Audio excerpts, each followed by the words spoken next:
Hi, it's Mark from Top Local. We're here with Bernie Pawlik, Pawlik Automotive in Vancouver, BC, Canada.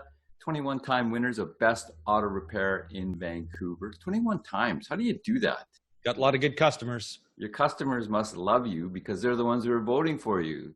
That's an awesome vote for how good your company is. Plus all the 5-star reviews I'm noticing. Yeah, I feel very privileged. So today we're talking about a 2012 Toyota Prius, which is a hybrid vehicle and came in for maintenance service. What was going on with this Prius C? Yeah, basically the vehicle is just due for a basic maintenance service, and the customer did have one complaint, which we'll talk about a little later. But other than that, it was just due for a basic maintenance, and based on the schedule, it was due for a B service. So what's involved in a B service on a Toyota Prius? Well, essentially, it's the same as pretty much any other vehicle. It's an oil and filter change, unless, of course, it's a pure electric car.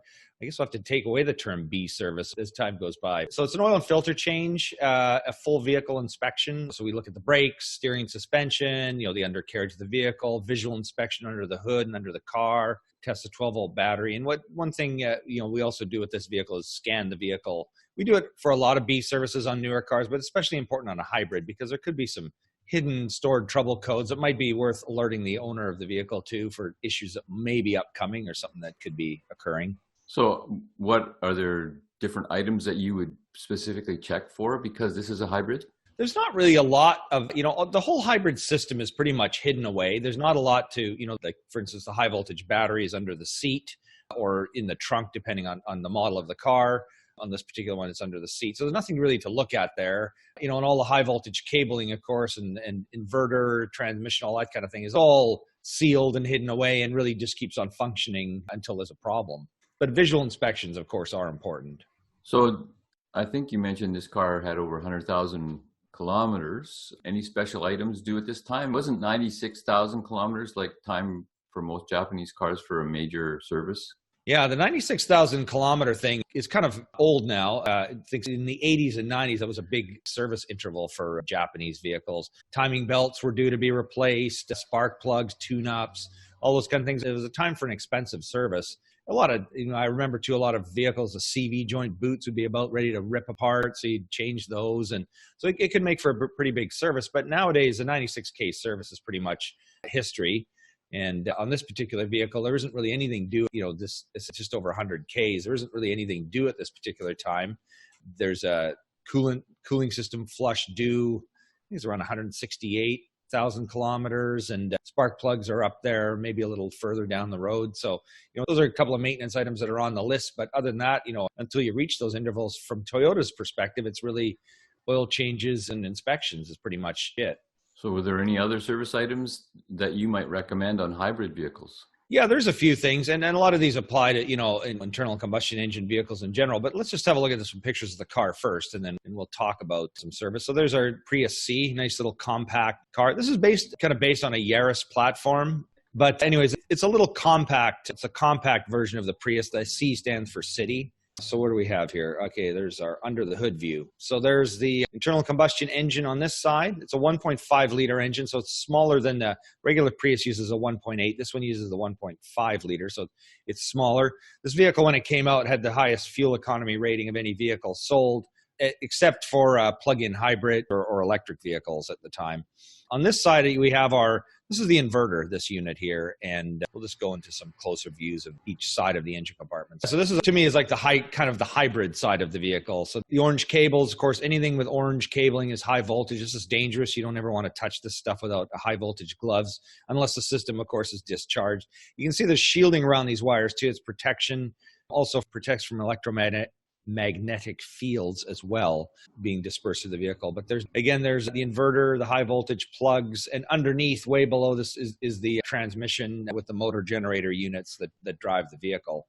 So there's a lot of complexity inside here, almost all electronic until you get down below, and then you get your mechanical devices, your motors and some gears.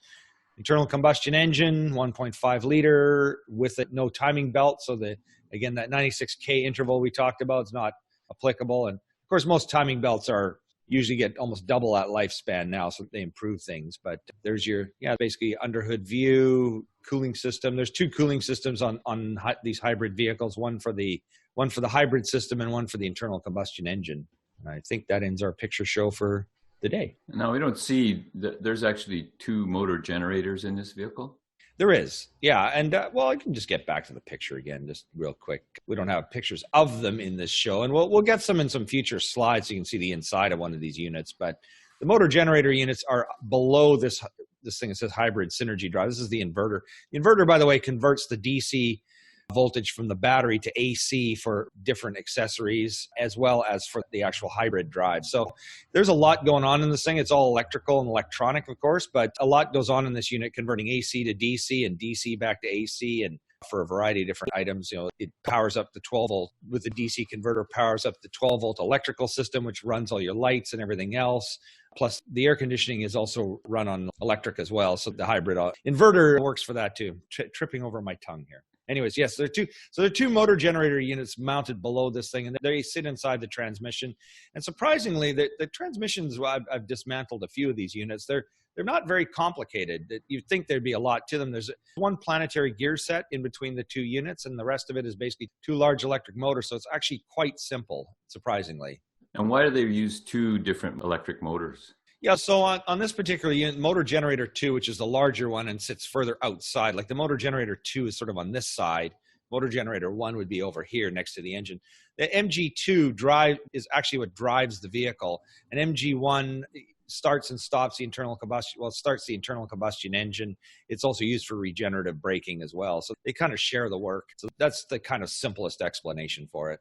Sure. So the regenerative braking is where the brakes are, or the car is actually slowed by that MG1, and then that energy that's generated in the generator from the slowing the car down is actually recharging the battery. Is that right? Yeah, exactly. And that is really the biggest advantage of a hybrid vehicle. It's not that the vehicle's driven on the road by an electric motor. The fact is that braking energy is captured, it's put back into the vehicle, and it's not wasted like it is on every other car. So this is why a hybrid, when you look at the fuel mileage specifications, city mileage is higher than highway, whereas on a normal internal combustion engine, it's always the opposite because it's much more efficient on the highway, but a hybrid is much more efficient in the city. So this is where it's important before you buy one to go, where am I driving my vehicle? If all you're doing is highway driving, a hybrid's a waste of money.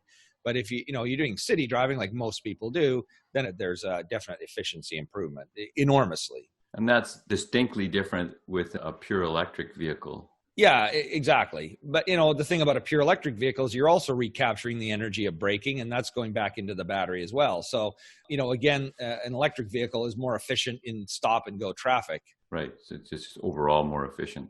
Yeah, because you're recapturing that wasted stopping energy, which is something we've just dispersed out into the atmosphere in terms of heat and dust for, since cars have been invented.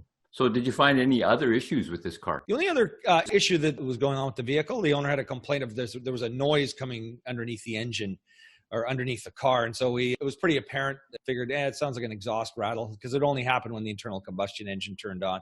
Turns out there was a loose heat shield, which we removed and solved the issue. So not bad for, the only problem we found on an 8-year-old vehicle was a loose exhaust shield. So what's different about the Prius C from the other Prius models? Yes, I'd mentioned it's just a compact version. Like a Prius C is like a Yaris. It's a tiny little car, whereas it's even tinier. Even tinier. Yes, exactly. Well, I tend to think of a Prius as kind of like a Corolla-sized vehicle, and the Prius C is kind of like a Yaris-sized vehicle. So it's got a smaller engine, a 1.5. The regular Prius V, the larger ones, they use a 1.8-liter engine. So, and they have more power, but it's a larger car. So it's compact, and if you want a nice little economical car to bomb around, this is it. This is the one. So 3 motors, 3 different drive trains, essentially, or one drivetrain, but 3 different powering mechanisms. How is a Prius C for reliability?